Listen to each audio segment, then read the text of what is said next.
Once upon a time, in a quiet little town, a group of friends decided to have a sleepover at Lily's old creaky Victorian house. The house had an eerie reputation, with locals whispering about mysterious occurrences that took place there in the past. Despite the stories, Lily insisted it was all folklore and nothing to fear. The group of friends included Lily, the adventurous and skeptical one, Mike, the joker and prankster, Emily, the bookish and superstitious girl, and Jack, the level-headed and rational guy. They were excited about the sleepover, thinking it would be a night of fun and games. As the sun dipped below the horizon, the friends gathered at Lily's house, each carrying sleeping bags and snacks.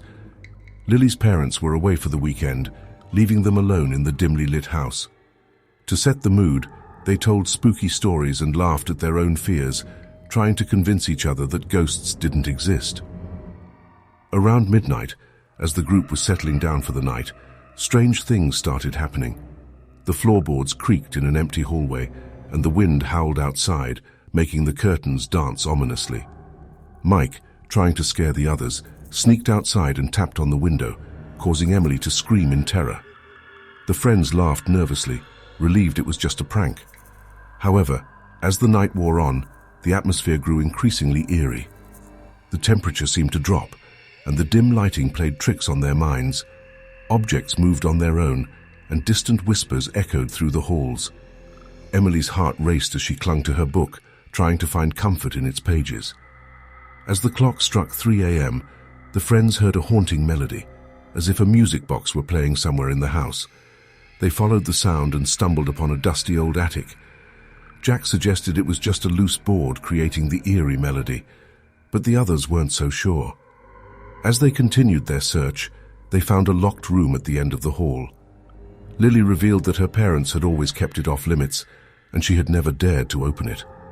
Curiosity got the better of them, and they decided to try every key they could find. The last key they tried, hidden in the depths of an antique drawer, clicked, and the door slowly creaked open.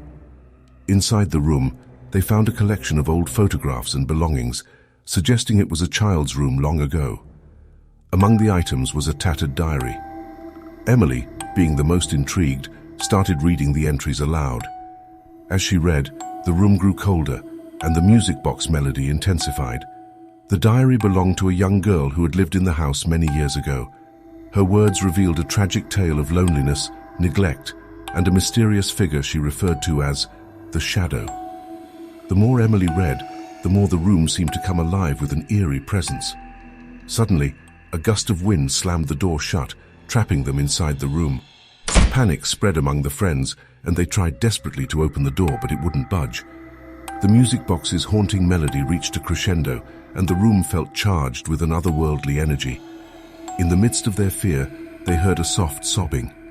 They turned to see a faint apparition of a little girl, surrounded by an ethereal glow. The girl's eyes were filled with sadness, and she pointed to the diary, signaling Emily to continue reading. The friends gathered around as Emily, trembling, read the last few entries. The diary revealed that the girl had encountered something malevolent in the house, a shadowy figure that tormented her, driving her to isolation and despair. She had written the final entry just before her mysterious disappearance. As the last entry was read, the ghostly figure faded away, and the room became still. The music box fell silent, and the door slowly swung open.